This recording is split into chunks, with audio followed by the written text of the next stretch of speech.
갈렙이 모세 앞에서 백성을 안돈시켜 가로되 우리가 곧 올라가서 그 땅을 취하자 능히 이기리라. 다음 14장에서 몇 절을 계속하여 봅니다. 그 땅을 탐지한 자 중 눈의 아들 여호수아와 여분네의 아들 갈렙이 그 옷을 찢고 이스라엘 자손의 회중에서 일러 가로되 우리가 두루 다니며 탐지한 땅은 심히 아름다운 땅이라. 여호와께서 우리를 기뻐하시면 우리를 그 땅으로 인도하여 들이시고 그 땅을 우리에게 주시리라. 이는 과연 젖과 꿀이 흐르는 땅이니라. 오직 여호와를 거역하지 말라. 또 그 땅 백성을 부러워하지 말라. 그들은 우리 밥이라. 그들의 보호자는 그들에게서 떠났고 여호와는 우리와 함께 하시느니라. 그들을 부러워 말라. 아마 여러분께서 옛날 이 얘기를 기억하시는 분 많이 있을 줄로 생각합니다. 이스라엘 백성이 모세의 인도를 받아서 애굽을 나온 후에 시내 광야를 지나오는 동안 거의 입해가 걸렸습니다. 그 후 다란 광야 가데스라고 하는 곳에까지 이르게 되었는데 이곳은 가나안 복지가 멀지 않은 곳입니다. 그곳에서 가나안 복지에 들어가기 전에 12지파 가운데 족장 12사람을 택해서 먼저 조용히 가나안 복지를 탐지하기 위해서 이들을 그 땅으로 보냈던 것입니다. 이들이 선발대로 이렇게 가나안 복지에 들어가서 40일을 지나면서 남으로 북으로 동으로 서으로 여러 곳을 자세히 살펴보고 돌아왔습니다. 에스겔 골짜기에 가니까 마침 포도가 익을 때인데 포도가 어떻게 잘 되었던지 포도 한 송이를 따서 막대기에 깨서 2사람이 메고 왔다고 그랬습니다. 그 밖에도 성루와 무화과와 여러 열매를 따 가지고 돌아온 것입니다. 돌아와서 모세와 여러 백성들에게 회보를 합니다. 그런데 불행한 것은 이때에 소수파의 보고와 말하자면 다수파의 보고가 엇갈렸습니다. 다시 말하면 갈렙과 여호수아는 이렇게 보고했습니다. 우리가 그 땅에 가보니 과연 심히 아름답습니다. 젖과 꿀이 흐르는 땅이 분명합니다. 여기에 이 포도는 에스겔 골짜기에서 따온 포도인데 얼마나 잘 되었는지 여러분 보시라 보이는 것입니다. 그곳에 물론 사는 사람들이 있고 성곽도 견고하지만은 우리는 그들을 두려워할 필요는 없습니다. 우리가 능히 올라가서 쳐서 이길 수가 있을 테이니 하나님께서 우리에게 주시기로 약속한 이 땅은 빨리 올라가서 쳐서 정복하여야 되겠습니다. 이런 말로 보고를 했습니다. 그런데 10족장들은 똑같은 땅을 보고 왔지만은 그 보고가 다르습니다. 이들이 하는 말은 가나안 땅을 악평을 하면서 여기 기록한 대로 그 땅을 우리가 가보니 거민을 삼키는 땅이 되다. 무슨 뜻인지 확실히 모르지만은 자가 살기 힘든 땅이라는 것 말이야. 또 거기 가보니 모든 백성들의 신장이 아주 장대합니다. 요새는 말하면 키가 구척 같은 사람들이 있습니다. 또 거기 옛날부터 내려오는 거족이라고 하는 그 느빌림의 자손들, 곧 안악 자손들이 있는데 모두 대장부요. 뭐 그 사람들과 우리와 비교해 보니까니 우리는 메뚜기 같습니다. 우리 소경에 그러니 그 사람들 눈에는 더할 거 아닙니까?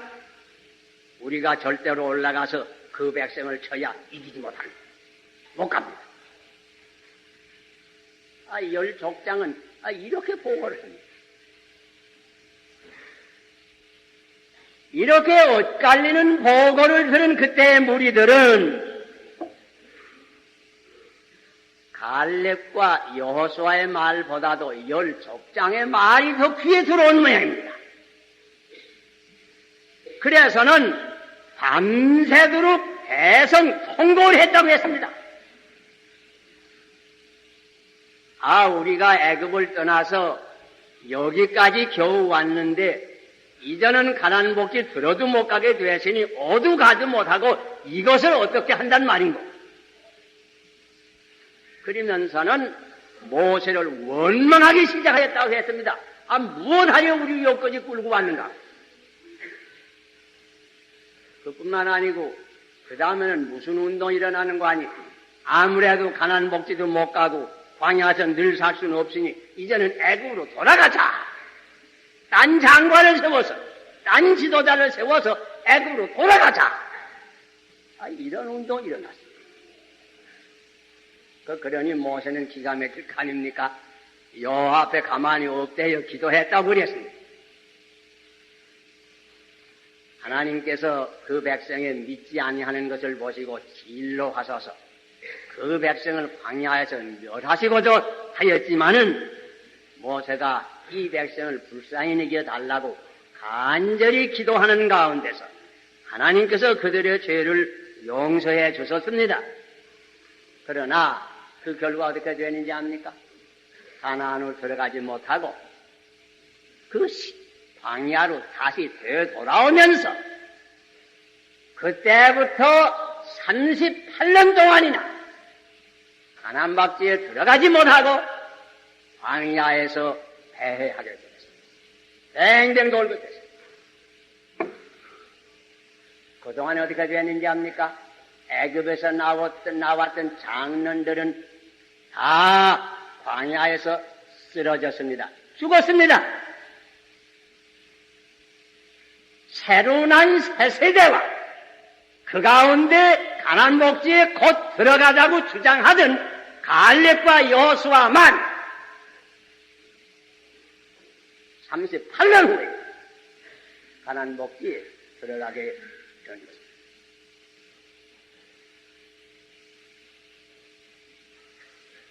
이 과거의 역사적 사실은 오고 오는 모든 우리 믿는 사람들에게 큰 교훈이 되는 줄 생각합니다. 하나님께서 주시는 기회를 우리가 잃을 때에 40년간이나 광야에서 허비하였습니다. 가나안 복지를 앞에 두고 세 가지 종류의 사람이 여기 있는 것을 우리가 찾아봅니다. 여호수아와 갈렙과 같이 모험적 신앙을 가지고 전진하자고 하는 사람, 열 족장들과 같이 아이고 그 사람과 우리하고 비교해보면 우리는 뭐 메뚜기인데 메뚜기 이식에 사로잡혀서 원수에게 질려서 겁을 집어먹는 사람. 셋째는 그때 많은 민중들 암흑면만 바라보고 낙심하는 사람들.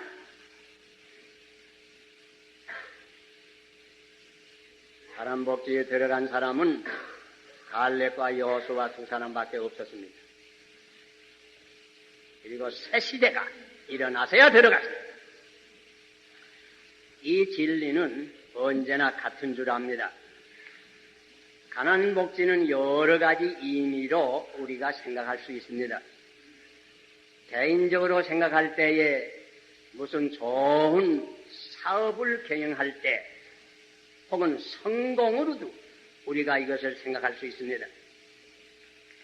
민족적으로 우리가 남북의 통일과 이 땅의 자유와 번영의 민주국가를 확립하는 의미로도 우리가 생각할 수 있습니다. 혹은 영적으로 우리의 영혼을 구원하고 하늘나라에 들어가는 것으로 그런 의미로도 우리가 생각해 볼 수 있습니다. 또는 영적으로 우리 민족을 복음으로 정복해서 이 땅의 기독교 국가를 만드는 것으로 생각해 볼 수도 있습니다. 또는 한 걸음 더 나가서 온 아시아를 복음으로 정복해서 기독교 아시아를 이루는 것으로 생각해 볼 수도 있습니다. 또는 교회에 무슨 중요한 큰 사업을 이루는 면으로도 생각해 볼 수 있습니다.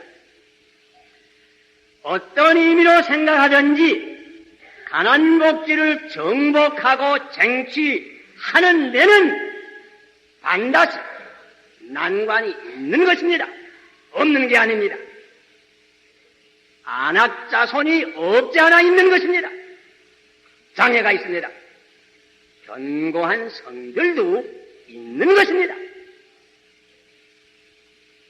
그런데 우리가 기억할 것은 열 족장과 같은 이들은 가난복지에 들어가지 못합니다.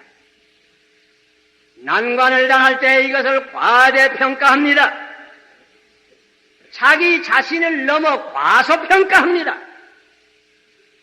그리해서 메뚜기 의식을 가지게 됩니다. 이것은 겸손이 아닙니다. 이것은 비겁심이 옳시다. 이들은 하나님의 뜻도 잊어버렸습니다. 하나님의 뜻은 가난복지를 그들에게 주고자 하는 것이 하나님의 뜻이었건만 이것을 잊어버렸습니다. 또한 이들은 겁에 질려서 하나님의 권능도 잊어버렸습니다. 하나님께서 그 백성을 애굽에서 송랑에 내시고 많은 난관 가운데서 신의 광야를 지나오게 하신 하나님의 권능도 잊어버렸습니다. 이런 이들은 밤길에 어두운 길을 갈 때 바위를 보고도 호랭이라 소리를 지르는 종류의 사람들입니다. 여러분 기억하시지요? 밤에 갈릴리 바다를 건너가던 제자들이 물결이 요동할 때 겁에 질려서 예수님께서 물 위로 걸어 자기들에게 오시는 것을 보시고 요물이라 유론이라 오히려 소리를 지른 것입니다. 아프리카 밀림지대를 지나가던 어떤 두 청년이, 아프리카는 사자가 많지 않습니까? 갑자기 발뿌리에서 개구리 소리가 나니까 사자 소리인 줄 알고 혼비백산했다 하는 이 얘기가 있습니다. 왜? 겁에 질려서. 동서고금에 이런 사람들이 성공한 예는 하나도 없습니다. 마틴 루터가 이런 사람이라고 하였을 것이면 종교개혁의 위대한 사업을 이루지 못할 것입니다. 웜스 국회에 출석하라고 하는 황제의 명령을 받고 가려고 준비할 때에 가까운 친구들은 그런 위험한 곳을 어떻게 가겠느냐고 만류한 것입니다. 그러나 마틴 루터의 대답은 비록 마귀가 웜스 국회의 사장의 기왓장과 같이 많을지라도 나는 가겠노라.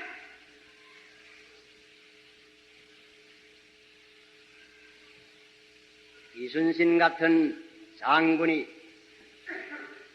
이런 마음이 있었다고 할 것이면 적은 수를 가지고 많은 외적을 물리칠 수 없었을 것입니다. 이런 겁을 집어먹는 사람들이 무슨 일을 이루는 일은 도무지 없습니다. 그러므로 성경은 우리에게 말합니다. 강하고 담대하라고. 예수님께서도 우리에게 부탁합니다. 내니 부러워 말라고.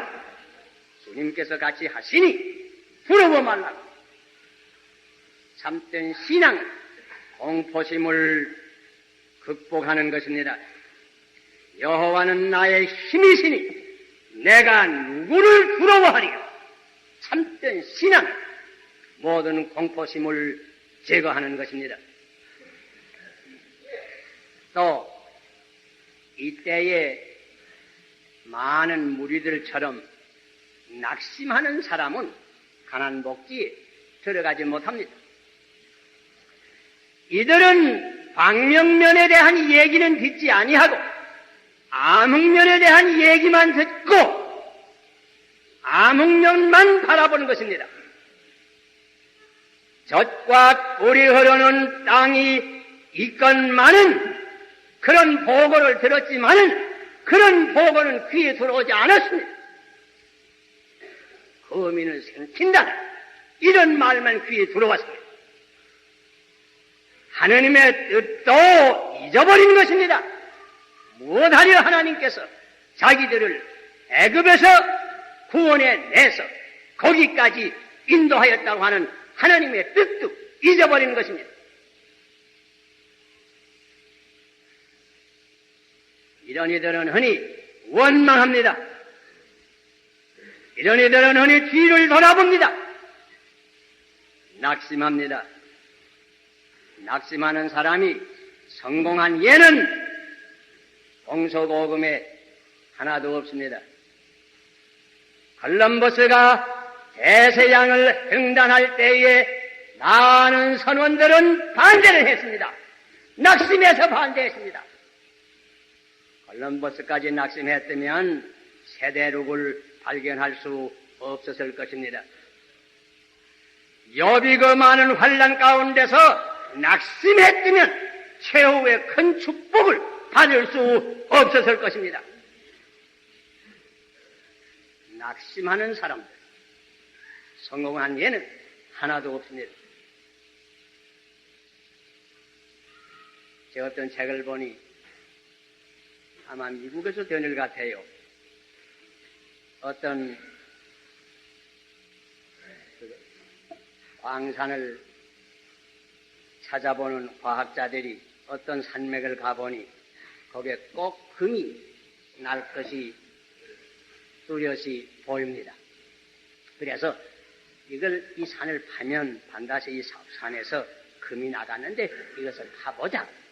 그래 파봅니다. 그런데 좀 파다가 보니까 그 늪에 가까운데 바로 얻으는 사람이 이미 파본 자리가 있다는 거예요. 자, 그래서 포그나 팠거든요. 그래서 이미 이거 포그나 팠으니 이 자리를 우리 더 좀 파보자. 그래서 그 옛 광산 하던 자리를 파보는데 하려고 보니까 큰 곡광이가 백했단 말이에요. 그런데 곡광이 자루가 다 썩어졌단 말이에요. 그거 보니까 아주 오래 옛날에 그 광부들이 그걸 파들 모이다 하는데 곡광이가 아주 깊이 베겠단 말이에요. 그래서 곡광이는 백해 있고 자루는 다 썩어졌다. 우리는 계속해서 이거 더 파보자. 그래서 여러 광부로 새겨서 계속해서 파보니 그 곡광이가 어둠에 베겠는고 하니 여기 이북에서 온 사람 그런 말 다 알지요. 금만이는 노다지 속에가 베겠단 말. 그래서 그걸 깊이 베겠어. 금광하던 사람이 깊이 베겠는데 암만 뽑을래야 뽑을 수도 없으니까 낙심해 그만두고 돌아간 모양이야. 그래서 계속해서 파니 그 광산에서 금이 많이 나왔다 하는 그런 얘기. 낙심하는 사람 성공하는 예가 없습니다. 그러므로 성경은 항상 우리에게 교훈하여 줬습니다. 선을 행하다가 낙심하지 말라고, 피곤해도 낙심하지 말라고, 낙심하지 아니해야 됩니다. 내 영혼아, 내가 어찌하여 낭망하며 어찌하여 내 속에서 불안하여 하는고, 너는 하나님을 바라라. 그 얼굴의 도우심을 인하여 내가 오히려 찬송하리로다. 하나님을 바라고 하나님을 의지하고 끝까지 낙심하지 아니하는 이 얘기, 하나님께서는 강한 복지를 허락하여 주시는 것입니다. 어떤 이가 가난 복지에 들어가서요, 여호수아와 갈렙이가 들어갔습니다. 그들도 아낙 자손을 보지 못한 거 아닙니다. 거대한 아낙 자손을 보았습니다. 그들도 견고하고 높은 성을 보지 못한 거 아닙니다. 보았습니다. 그러나 그들은 몇 가지 더 보았습니다. 하나님의 뜻을 보았습니다. 하나님의 뜻이 이 땅을 우리 백성에게 주시고자 하는 깊은 뜻이 있는 것을 그들은 아는 것입니다. 그리고 그들은 하나님의 권능을 또한 알고 의지한 것입니다. 아무리 아낙 자손들이 있지만, 아무리 성곽이 높지만 하나님의 뜻이요, 하나님께서 같이 하실 때에 반드시 이길 수 있다고 하는 확신을 가졌던 것입니다. 이것을 모험적 신앙이라고 합니다. 험한 것을 무릅쓰고 하나님을 믿는 믿음, 이런 신앙이 필요합니다. 이런 사람은 겁을 내지 아니합니다. 이런 사람은 공포심을 극복합니다. 이런 사람을 낙심하지 아니합니다. 이런 사람은 용감하고 담대해집니다. 적극적으로 앞으로 나아가는 것입니다.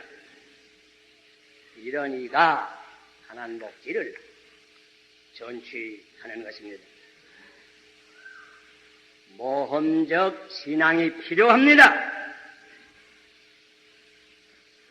우리가 신앙생활을 하여 나아갈 때에도 여러 가지 난관을 혹 만날 때가 있습니다. 모험적 신앙이 필요합니다. 이것이 담대히 해세양을 범선으로 건너서 마지막에 미국에 이르렀고 그곳에 위대한 아메리카라고 하는 나라를 건설한 성교도들의 신앙이었습니다. 그들의 신앙은 보통 신앙이 아니었습니다. 험한 것을 무릅쓰고 하나님을 믿는 그런 신앙이었습니다. 이것이 혈혈단신으로 아프리카 대륙에 건너가서 탐험하며 복음을 처음으로 전파한 리빙스톤의 신앙입니다. 험한 것을 무릅쓰고 하나님의 뜻을 행하는 이러한 신앙입니다. 이것이 아무 선교부의 후원이 없지만은 하나님을 의지하고 중국 내지에 담대히 들어가서 내지 선교회를 조직하고 복음을 전파한 유명한 허드슨 테일러의 신앙이기도 합니다. 모험적 신앙을 가졌던 것입니다. 이것이 역시 홀로 아프리카 정글 속에 들어가서 일생토록 흑인의 병을 고쳐주며 봉사하던 알버트 스바이처의 신앙이기도 합니다. 험한 것을 무릅쓰고 하나님을 의지하고 나아가지 아니하는 신앙, 하나님 복지를 전취하지 못합니다. 개인적으로나 교회적으로나 민족적으로나 이 모험적 신앙이 필요합니다.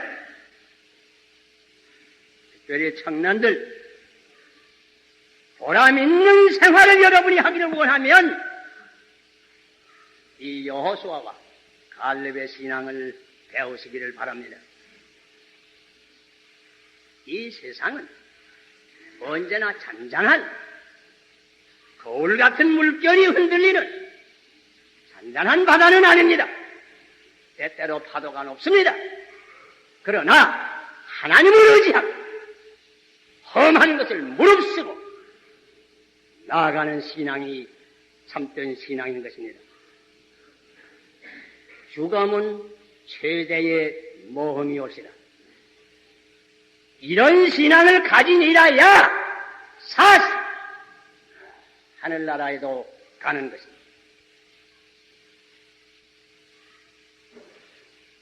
먼저 번 아폴로 9호, 아폴로 10호 우주인들에 대한 기록을 자세히 읽어보니 아폴로 9호를 타고 달을 돌던 우주인들이 달을 돌면서 하나님께 기도를 드리고 그 기도가 땅에까지 방송된 그런 기사를 읽어봤습니다.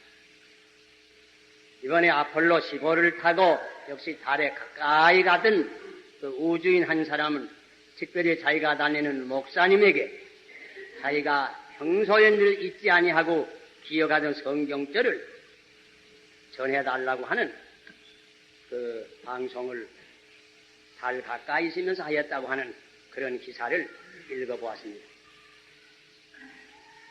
이들도 이런 신앙이 있는 것이 분명합니다. 달을 정복하는데도 이 모험적 신앙이 필요한 것입니다. 우리는 개인적으로, 민족적으로, 영적으로, 육적으로 정복해야 될 가난 목지가 우리 앞에 있습니다.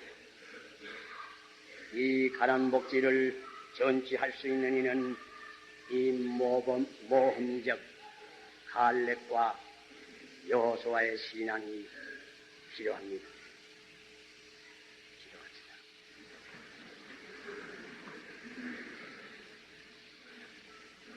아버지시여, 이 시간 저희들에게 은혜를 베풀어 주소서. 가난 목지를 정복해야 할 우리 하나하나에게 일찍이 갈렙과 여호수아에게 주셨던 모험적 신앙을 주소서. 우리도 담대히 모든 난관을 이기고 가난 목지를 전치할 수 있는 신앙의 용사들이 되게 하여 주시옵소서. 하나하나에게 이와 같은 믿음, 이 시간 더하여 주시옵소서. 예수님 이름으로 기도하옵나이다.